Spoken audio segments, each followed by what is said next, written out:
Hi, welcome to Oklahoma Mission of Mercy. We are your restorative leads. I'm Dr. Shannon Griffin, this is Dr. Susan Whiteneck, and this is Michelle White, who's helping as the lead for our dental assistants this year. Okay, so one of the most important things for us to remember is that we are in the restorative section in a much greater clinic. We will have patients and volunteers all over the building, and it's important that the patients are never left unescorted. We will have runners that will transport patients from place to place. So when you get to your chair and identify your chair, you will find that there will be a system of cards that are there. You will use these to have patients be brought to you and also to be escorted away. Even if they need to go to the restroom, you can call a runner to go to the restroom. I'll go through these cards quickly. If you're ready for a patient to come to your chair, you would hold up the green card. Now it's important when you're using the card system that you don't hold them in a manner like this, because it might say that you need a patient on one side, but for the people behind you it looks like you're ready for your patient to leave. So make sure you hold up only the card that you're interested in using at that time. So green is, of course, when you're ready for a patient, when your patient is done, or if your patient needs to go to the restroom, you can hold up a red card. When a red card is up, a runner will come and escort your patient away from your chair. We have 3 other cards that are important for you to know. One of them, of course, is for the medical assistants. It says EMT on it. Anytime you have anything that you're concerned about where you'd like to have the medical team come over, then this would be the one that you would hold up. It's also imperative if you have a needle stick at the identification of the needle stick, you hold this up and notify one of your restorative leads so that we can get the needle stick protocol into place. The last 2 cards, which you will hopefully not need as much, but they are certainly there and very valuable, is a service technician. OkMOM has a team of technicians that will be there to do any kind of equipment maintenance that you might need. And also, if you have a patient that needs a translator, we have a team of volunteers that will act as translators. So this is how you get patients to and from. We have about 40 restorative chairs that we're trying to manage, and the doctor's coming and going, and some of you will have a half-day shift and some of you are volunteering for the entire day. So it is important that you take breaks. When you do take a break though, can you please identify on your chair if it'll be a short, perhaps a 30-minute break to go and get something to eat, use the bathroom, or if it will be longer, if it'll be more like an hour, we may be able to see a patient while you're on your break. So if you can identify in your chair with a note on a paper towel, or we may have something built into our card system by then. When you're ready for a patient and you've held up your green card, they'll come from our waiting area, the restorative waiting area, and they'll have arrived there from triage.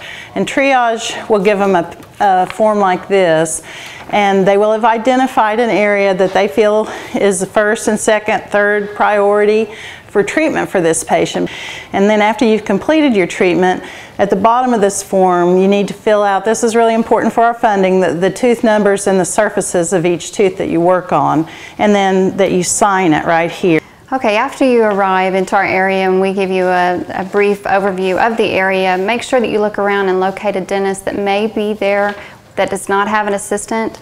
You will not be assigned a dentist, so this will be up to you to be able to locate a dentist. We will also help you locate a dentist if you cannot find one. There are several things to look at in our area. You'll want to look around to find the central sterilization area. You'll want to find the central supply area, and just look around on all the supplies that will be on the table. Each table will be equipped with cleaning supplies and your disposable items.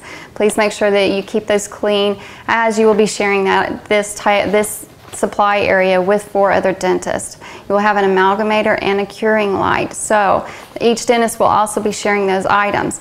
If you have one that you'd like to bring from your office, please do so, because this will also help speed your process along. Just make sure that you identify that with your name.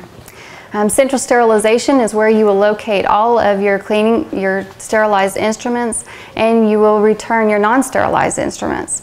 Make sure that you remove all of your sharps, you remove any bloody, soiled gauzes. You will also remove your burrs from your hand pieces. Central supply is where you will locate all of your supplies.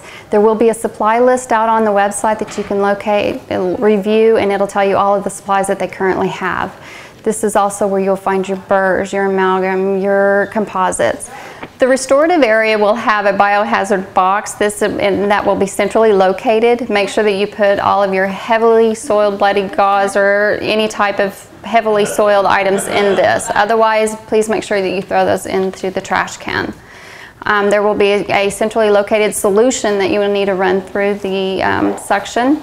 Make sure that you do take this and run it through for each patient. Because we are limited with the amount of equipment that we have, we suggest that you bring some of the items that you're more comfortable in using on an everyday basis. Some of the things that you might want to bring is a chair for an assistant. If you have specific gloves that you need to have, specific mask, and every assistant should have eyewear. Hand pieces, if you have any hand pieces that you would like to bring, make sure that you bring those, and they are identified with your name on those. When you do take those to the central sterilization area, you will put those in a different area, and it's a doctor sterilization area, and you will write the doctor's name on that. That way they will get returned. It will not be combined in with the other hand pieces. A few other things you may want to consider is to maybe buy just a plastic tackle box and put your supplies in there, and that way your staff can, or your helpers, volunteers can, replace your things to that same area. But of course your instruments, clearly mark them. Things that we've run short on in the past are composite guns and composite materials, light cured bases and permanent cements. We don't use the permanent cements very often, but we need them if somebody comes in with a crown off. A cordless curing light or any curing light, your own triturator, and Toffelmeyer holders. We usually have lots of bands, not many holders. So we are all very excited. Michelle and Dr. Whiteneck and I are very excited to be a part of your restorative team. And let's have a great OK Oklahoma Mission of Mercy.